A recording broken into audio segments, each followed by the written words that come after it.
Hello, my name is Steve Moyer, and I am a candidate for the United States Senate.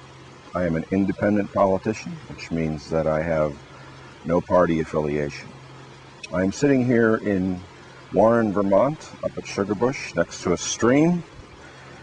There are birds in the background, and it's a beautiful day in August. And today I'm going to talk about healthcare, the hope for healthcare. And I'm going to lay out my plan for what I think we should do as a nation, because I think we need to take on healthcare as a national issue first, rather than second. Rather than saying we're going to take it on at the state level and then at the federal level, I think that's a mistake. I think it needs to be at the federal level and then the state level and then the community level. And the reason I believe this is true is because of the way we've structured our society. We've structured it around money. And we are accustomed to thinking in terms of healthcare as something that has to do with money. And that's the first problem we need to address. Because a lot of people say, well, we can't afford healthcare for everyone. Well, we can afford hundreds of billions of dollars a year for war and national security. So why is it that we can't afford health care? Oh, I guess it's not a national security problem. If it was, we would have the money. Well, I have news for you. It is a national security issue. The health of the nation is the security of the nation. When we are healthy, we are secure. Now, I'm going to take this on from three different perspectives: the physical perspective, the mental perspective, and the spiritual perspective. And this is the traditional approach of something called holistic health. Our existing healthcare system focuses almost entirely on the physical dimension, and with some respects it does address the mental, but it very rarely addresses the spiritual. So I'm going to do it in reverse. I'm going to first address the spiritual dimension of health, then the mental, and then the physical. We are spiritually sick as a society. Some of the things that we believe are wrong. They are making us ill, both in the mental and the physical dimensions. The spiritual beliefs we have, the attitudes we have, the values we have as a society, and I recognize there are many exceptions. This is a broad generalization.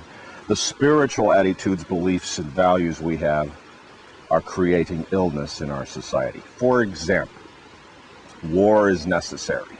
That's a belief that we have been fed, programmed to believe, that the way to address the conflicts we have in the world is to fight the terrorists, and anybody who disagrees with us is a terrorist. It's a very, very bad idea. Fighting terrorism is basically like punching yourself in the face.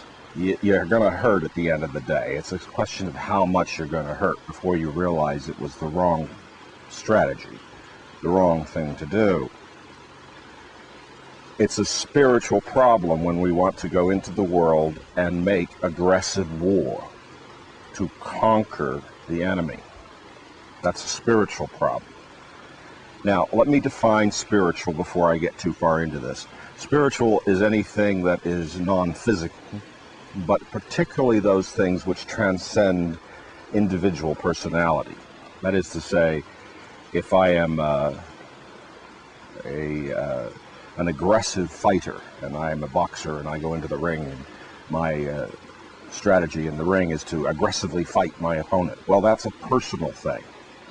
There is a spiritual basis for it, but I wouldn't call it spiritual in the context of this conversation.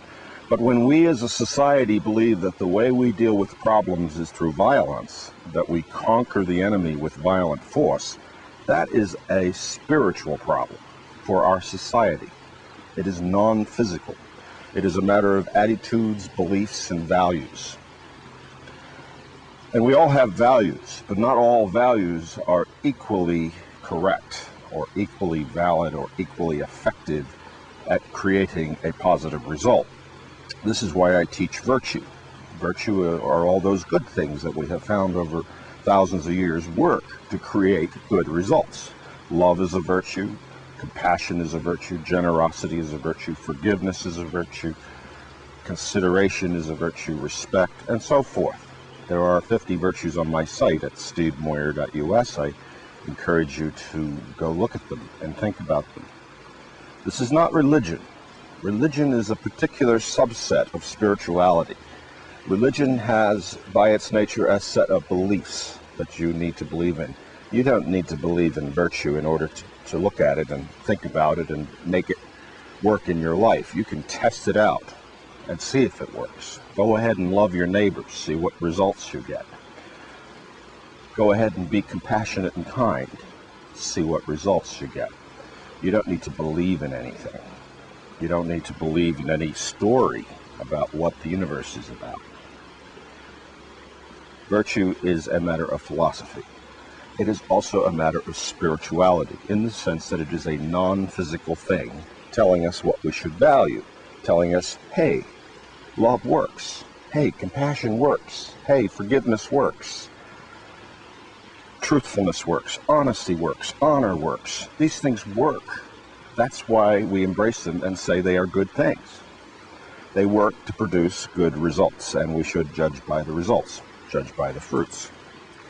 So my healthcare plan is based on an understanding of what works in the spiritual dimension, because my philosophy says that spirit leads, mind follows, body manifests. So we need to look first and foremost at what our spiritual beliefs are, our spiritual values are, our spiritual attitudes are. I think these things are spiritual in their nature, and we need to think about what we should embrace as a society. Compassion is a spiritual thing. It is a virtue, it is a value, and it is a good value. So, the first dimension of healthcare is focusing on the right things. And in our existing system, we're focused on the wrong things. We're focused on corporate profits, on money for health care, going to government and depending on government to give money. I understand this is the way things have been structured, and it's taken us a long time to get to this point where almost all of our discussion about health care is on money. Where do we get the money for health care? And I'll get to this later in this program. But first, I want to say the right attitude is to be helpful, to be compassionate, to be caring. That's the first thing to do, rather than something that comes after money. We need to get our priorities straight. Virtue comes first, not second, if we can afford it. We must afford it because it is what leads us into the proper mental structure, proper mental frame of mind, so that we can solve the problems in the physical dimension. Virtue comes first. Love is the answer. Peace is the way. And justice is the result. These are virtues. Peace, love, and justice are virtues. They are good things to think about and to embrace in our spiritual dimension, or if you like, our mental dimension. Now let's get to the mental dimension, because that's how a lot of people think about spirituality. They think about it in terms of mental operation. Our mental operation is flawed because it says, well, first things first, we have to get the money before we can have the health. Well, that's a flaw. Health is a matter of degree. That's the truth. Every system in the world that gives health care to its citizens, every country that gives health care to its citizens has limits on health care. And this becomes the thing we need to focus on in terms of our mental operation. What are the limits? How much health care are we going to give ourselves? All right? Rather than, does everyone deserve health care? Yes, health care is a basic human right, because it's about justice. It is unjust to say to somebody, you don't have enough money, go die. You haven't won the money game sufficiently to deserve to live, therefore you should go die. That's what we're saying when we say healthcare is about money. It's a bad idea. Healthcare is about justice. What is the just result? And there will be limits on healthcare. But if we say the limits are solely a matter of money and that nobody gets any health care unless they have money, that's a bad idea. And if we say the only way you're going to get health care is through government, that's also a bad idea because it breeds dependence on the government. And let's remember what the government is. It's the rule of the gun. The government holds the gun in society and says, you will do as we say, or we will hurt you. We may even kill you. That's the basic idea of government. Now, we need to change that too, because that's a bad idea. That's, again, the rule of dominant force, which is not a virtue, but it is where we are at. So we deal with where we are at because that is what is appropriate. So love is the answer, peace is the way, justice is the result. And if we take that and apply it at every level of government, for example, healthcare is one level, but also in terms of what do we do with terrorists? What do we do in the world in terms of our conflicts with other nations, such as Iran? Well, love is the answer, peace is the way, justice is the result.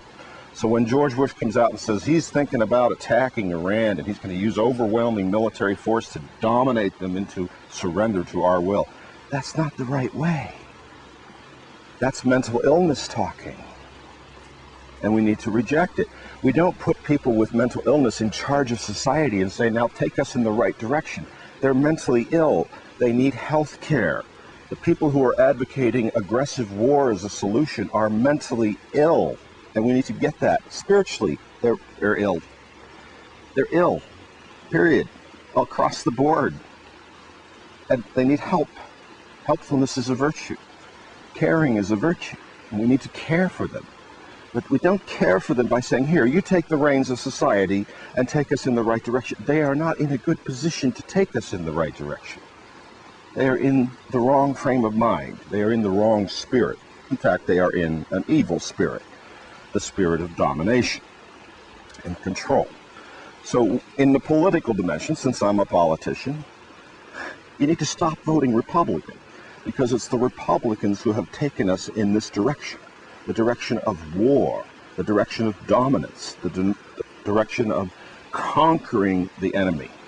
And in the recent episode with Israel and Lebanon, what has just happened, we have seen this goes nowhere.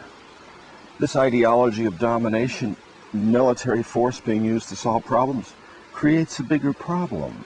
We know this. So the mental foundations of our thinking are wrong. The idea that we can dominate the enemy, that there even is an enemy. I like that old bumper sticker, there is no enemy, only ignorance. So, first of all, get the right attitudes, the virtues. Second of all, get the right mental structure, which would mean we have to work for solutions together. Consensus is the right structure. Helping each other out rather than dominating each other into surrender. Helping people evolve in the right direction. Peace, love, justice, these are virtues. This is the right way to go. Seek justice. Follow peace. Practice love. These are the right answers to the question, what should we be doing? Now we have to create the mental structures for doing this. And here's where we run into money head on. Money says, I'm not about peace or justice or love. I'm about getting control of the situation. And this is where we've gone wrong with healthcare too, is we've looked at it and said, well, we need more money so we can control healthcare so that we can give healthcare to everyone. We'll buy it with money. But first we have to get the money, and there's the gun. The government gun saying, give me your money so that I can give healthcare to these people over here and here. This is where we're at. This is the structure we've created. We need to change it. Now, in the specifics of mental health care, I think we need to start thinking about finding people who are mentally healthy, people who think correctly, people who think the right way, a way that produces the right result. And we don't do this. We think in terms of prejudice and say, well, this politician, he embraces my prejudices, or we think in terms of money. This politician's going to get me the money. Well, that's not the right way to think. When someone says to you, vote your conscience, they're saying, vote what you feel is best for all of us, not just yourself. The mental framework that says, you are out for yourself and you have to hire politicians who are going to look after your self-interest is a bad mental program. We need to hire politicians who are going to look out for all of us, not just you. And if you think it's about you and that your vote is about you getting what you want, then you're part of the problem. Now, I know people say you're not going to get elected by telling people they're the problem, but it's true. And I'm dedicated to telling you the truth. And if you vote for me, that's what I'll do in Washington, D.C.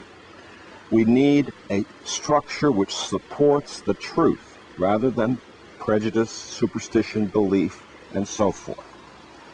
Our mental framework is weak. If you look at prophecy, and there is a lot of talk about prophecy nowadays, particularly biblical prophecy about the end times, Armageddon, and so forth, this is a bad mental structure. Prophecy is a disrespectful activity.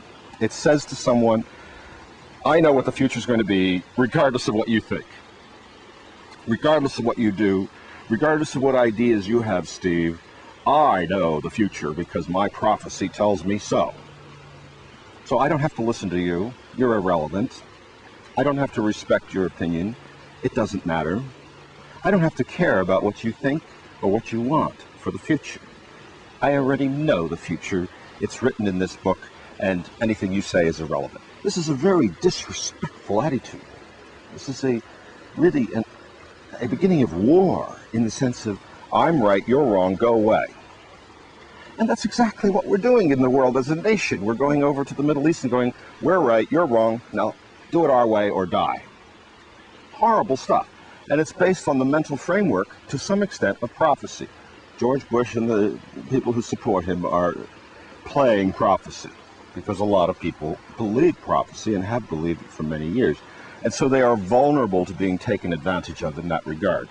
Prophecy is a spiritual energy trap, and it creates a bad mental attitude, one of I'm better than you are, because I have prophecy and you don't. So, first things first, get the right attitudes. Virtue is the right attitude. Respect is the right attitude. Caring, consideration, all of these things. And prophecy doesn't do them. It basically says, I don't need to listen to you because I know what the future is going to be. So, we need to dump prophecy in the mental realm. We need to stop thinking in terms of a prophetic future, and we need to replace it with something better, which is what we haven't done because we've been so busy thinking we know the future. Well, we don't know the future because we haven't decided it yet. This is where democracy comes in as a mental structure. We need to have a democratic infrastructure for deciding the future. We need to find out what values we collectively embrace and which ones have worked for a long time and that we should keep them around.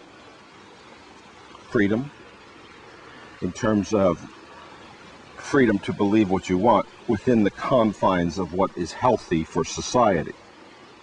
If you believe something that's unhealthy for society, such as prophecy, you really ought not believe that. You're not helping, you're contributing to the problem. You're making society sick by believing you know better what's going to happen in the future. You need to be corrected. But again, we don't have that structure in place to correct each other. We're all talking in our own little groups, and we need to start talking to each other. People who believe in prophecy need to start talking to the people who, like myself, believe it is the basis of a mental illness. You need to come out of prophecy and into enlightenment, which is to say, we are in charge here. It's our responsibility to decide the future, and we have yet to decide it. So let's get down to the table and start talking about what kind of future we want to create for humanity. That's a mental process. It's a democratic process. We need to have that infrastructure. And simply voting for representatives in Congress is inadequate. We need to have the conversation with each other, and I advocate an internet system for this conversation, what I have called the Vermont Democracy Network at vermont.stevemoyer.us. Now, that's the beginning of something. It could go in many different directions. The point is, let's vote or endorse specific proposals. Let's stand up and say, I want to do this. This is the health care plan I support. I support Steve's health care plan. You need to get on board and say, I'm going to embrace this vision of the future. Now, let me get to the vision that I support and that I'm proposing to you. in the physical world. What do we do about health care? Well, the first thing we need to do is say everyone gets some health care. We have 47 million Americans who don't get any. That's not right. That's not justice. First, start saying, okay, it's going to be a discussion about how much health care. We know that. It always is in the end analysis. But let's see if we can give everyone some health care. And this is how I propose to do that. I want people to be able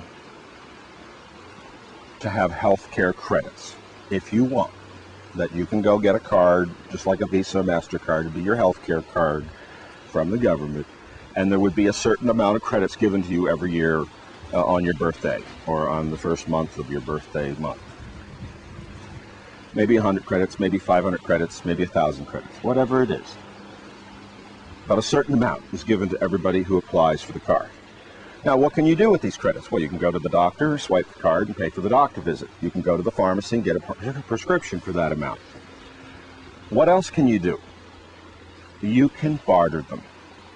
You can say to somebody else who said, you may not be using your healthcare credits this year. You give them to somebody who needs them.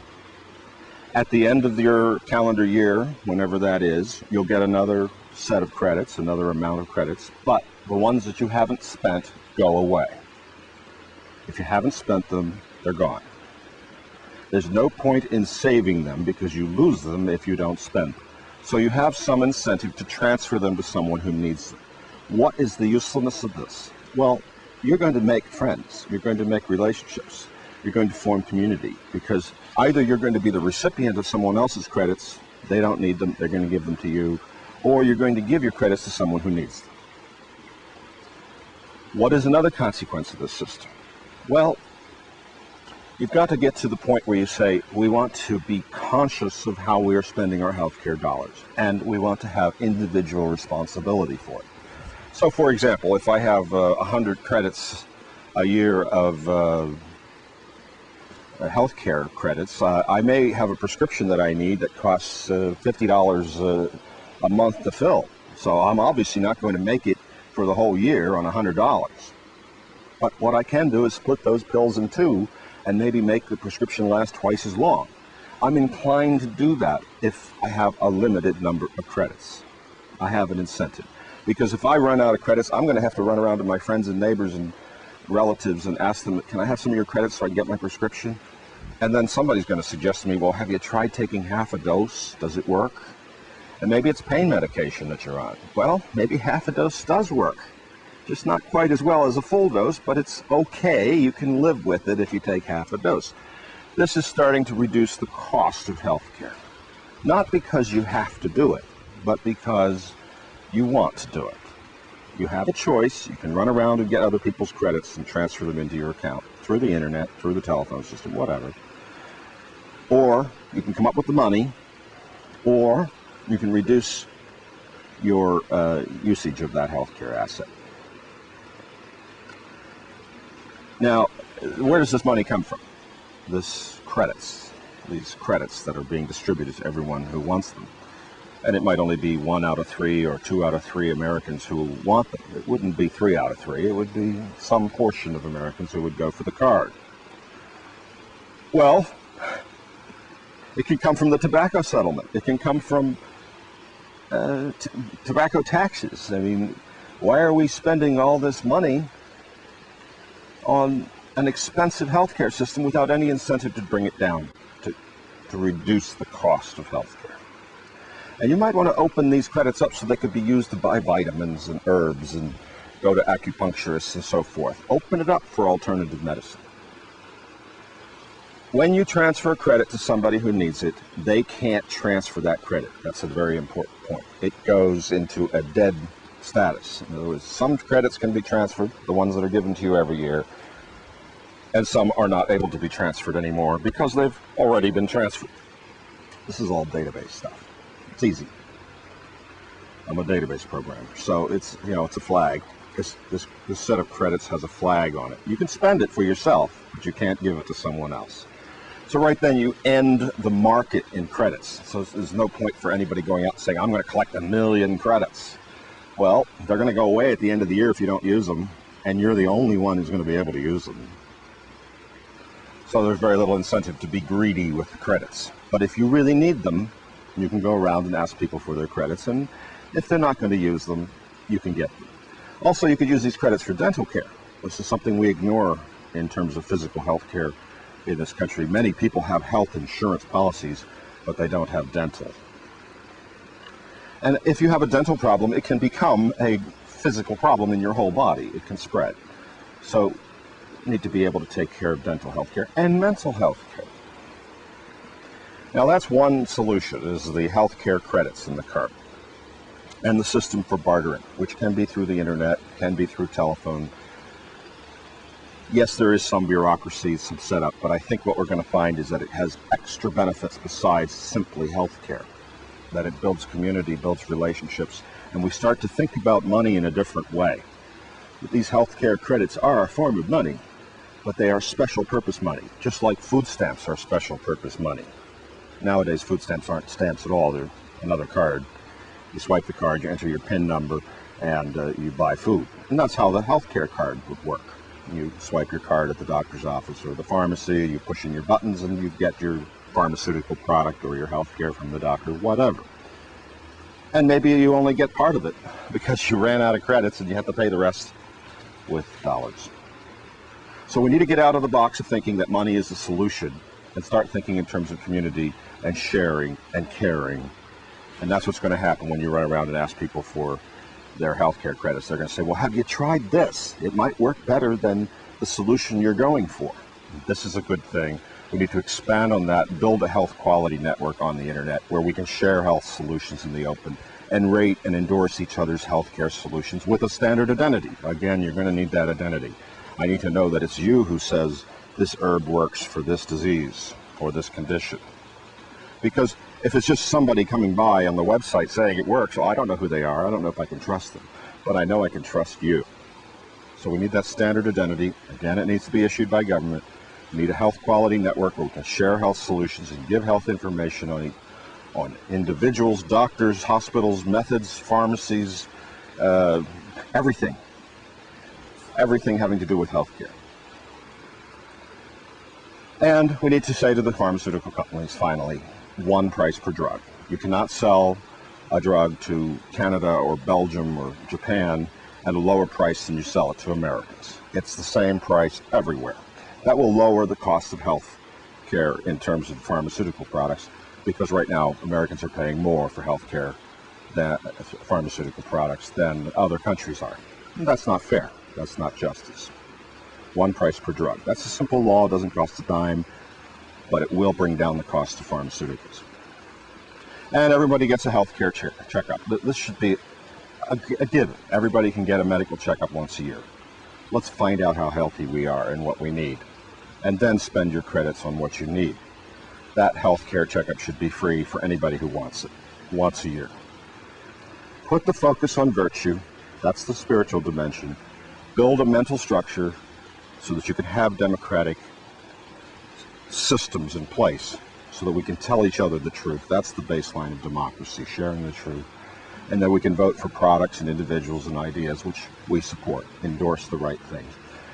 And then in the physical realm, we do the credit thing and the exchange of credits. We play with money in a new way, break out of the box. Those are my solutions. That's my healthcare plan. I hope you come to my website, stevemoyer.us, and endorse it and support it. And if you want to send the email, it's steve@stevemoyer.us, and my mailing address is RR1 Box 60, Warren, Vermont, 05674. My name is Steve Moyer. I'm running for the United States Senate here in Vermont, and I wish you a good day. Be well in mind, body, and spirit. Blessings.